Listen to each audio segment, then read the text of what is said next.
धर्मेंद्र अब हमारे बीच में नहीं है। आपने उनको बड़े बड़े करीब से जाना होगा, ऐसा कुछ खास जो वाकई उनको एक प्रेरणा स्रोत बताता था। जी। आपको मेरी आवाज मिल रही है उदित साहब? हाँ हाँ, बोलिए बोलिए। धर्मेंद्र हमारे बीच में नहीं है, लेकिन आपकी मुलाकात ज़रूर हुई होगी। कुछ ऐसा लम्हा, कुछ ऐसा पल जो उनको एक इंस्पिरेशन के तौर पर हमेशा याद करते हुए लोगों के बीच में लाएगा। देखिए, मैं 9 बजे की फ्लाइट थी मेरी, वहाँ अयोध्या में आ रहा था। जी। तो मुझे पता ही नहीं चला कुछ। जब यहाँ लैंड किया तो सब मीडिया के फोन आने लगे। मैं यही कहूंगा कि एक इतिहास, मतलब हमारे फिल्म इंडस्ट्री से एक इतिहास का पन्ना खत्म हो गया। मतलब धर्मपा जी,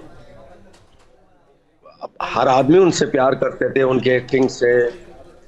और इतने, मतलब कितना लंबा करियर रहा उनका।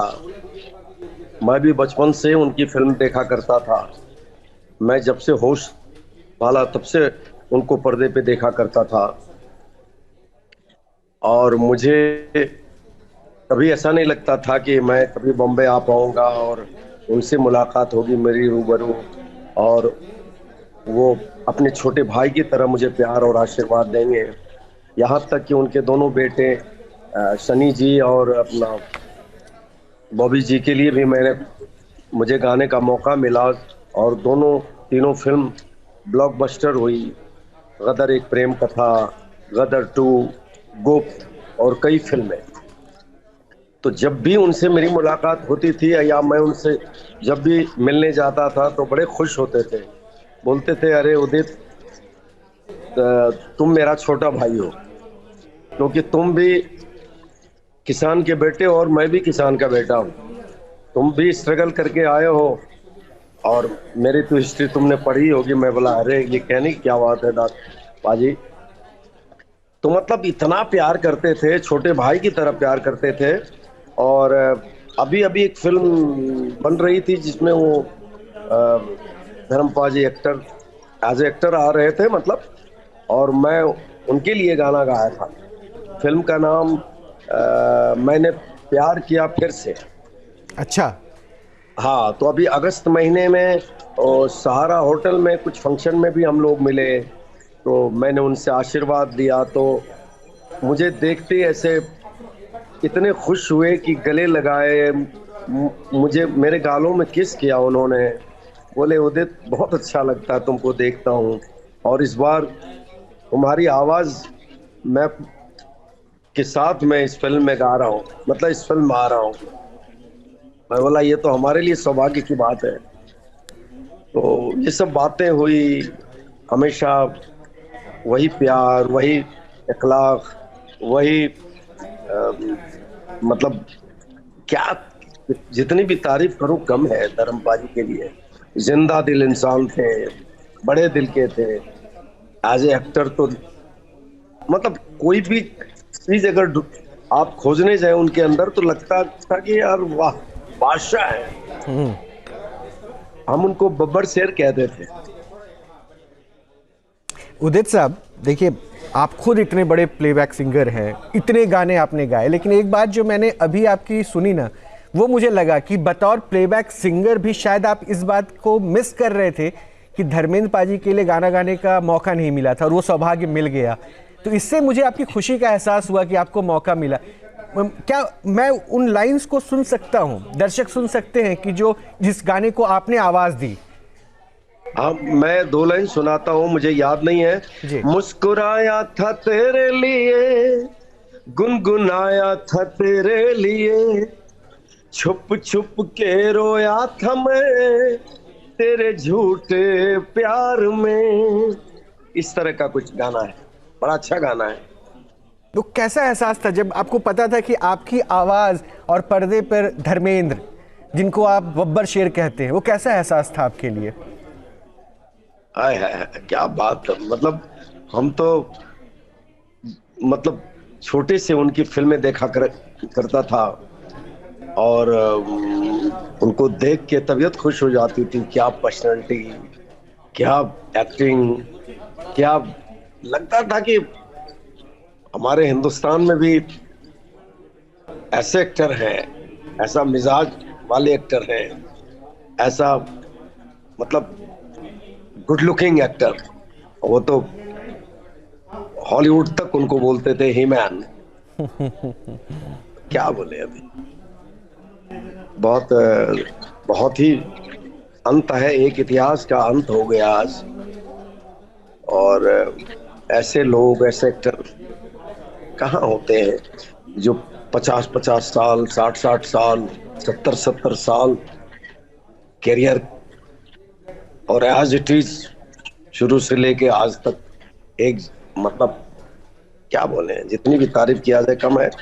हम उनको हमेशा याद करेंगे, उनके व्यक्तित्व को, उनके काम को, उनके उनकी हर चीजों को हम हमेशा याद करेंगे। भगवान, मैं तो राम की नगरी में हूँ इस वक्त। मैं तो राम भगवान से प्रार्थना कर रहा हूँ कि उनकी आत्मा को शांति मिले और सीधा जन्नत ही जाएंगे वो। उदित साहब, मैं समझ सकता हूँ कि ये पल, ये मोमेंट बहुत भावुक करने वाला होता है, खास करके आप बहुत करीब से जाने हैं। संघर्ष की कहानी आपकी जो रही, धर्मेंद्र साहब भी बोलते हैं कि वो सिमिलैरिटीज़ है। मैं एक बात और आपसे जानना चाह रहा था कि जब आप बड़े हो रहे थे, उनको टीवी पे देख रहे थे और आपको पता था कि मुझे आगे जाके क्या बनना है, ऐसा कोई गाना जो ऐसा लगता था कि वो किरदार धर्मेंद्र अदा कर रहे हैं लेकिन शायद आवाज़ मेरी होनी चाहिए थी, एक कसक रहती थी, काश ये गाना मैं गा लिया होता धर्मेंद्र साहब के लिए, ऐसा कोई है, कोई सॉन्ग पसंदीदा? हजारों गाने हैं वो। ऐसा कोई एक जो अपने अंदाज में आज आप उनको श्रद्धांजलि देना चाहें? एक से एक गाने हैं उनके। बेटों के लिए भी गाया, मुसाफिर जाने वाले नहीं फिर आने वाले, चलो एक दूसरे को करें रब दे हवाले।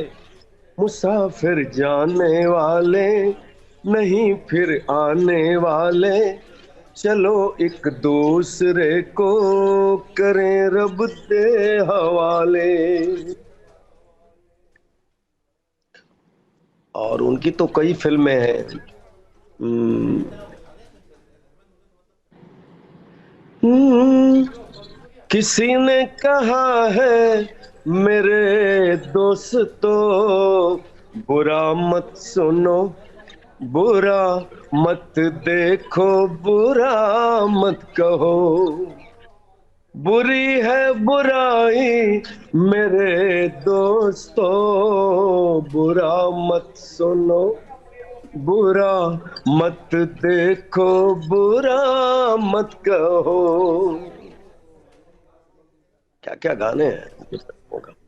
आपके आपकी आवाज़ से मिली श्रद्धांजलि वाकई खास होती है और इसलिए मैं आपको बिल्कुल रोक नहीं रहा हूँ।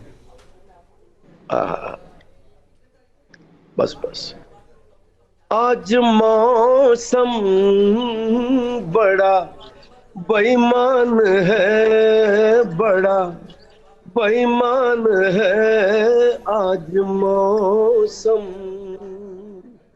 वाकई आज मौसम बेईमान है। हमारे धर्मपा जी को लेके चले गए। बहुत बहुत ही दुख की बात है, पूरे दुनिया शोक में है।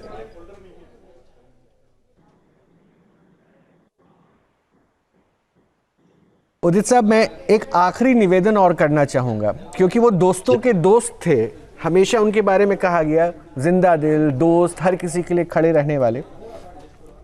एक गाना है जो दोस्तों के ऊपर उनका है, ये दोस्ती हम नहीं छोड़ेंगे, अगर वो गाना अपनी आवाज़ में आप उनको डेडिकेट करें तो।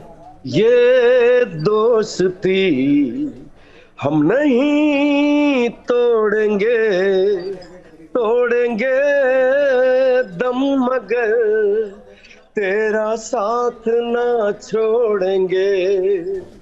ये दोस्ती हम नहीं तोड़ेंगे, तोड़ेंगे दम मगर तेरा साथ ना छोड़ेंगे। और उनके एक फिल्मों का गाना, और भी सारे गाने एक से एक है। क्या काम किया उन्होंने, क्या क्या फिल्में की उन्होंने। छलकाए जाम आइए आपकी आंखों के नाम,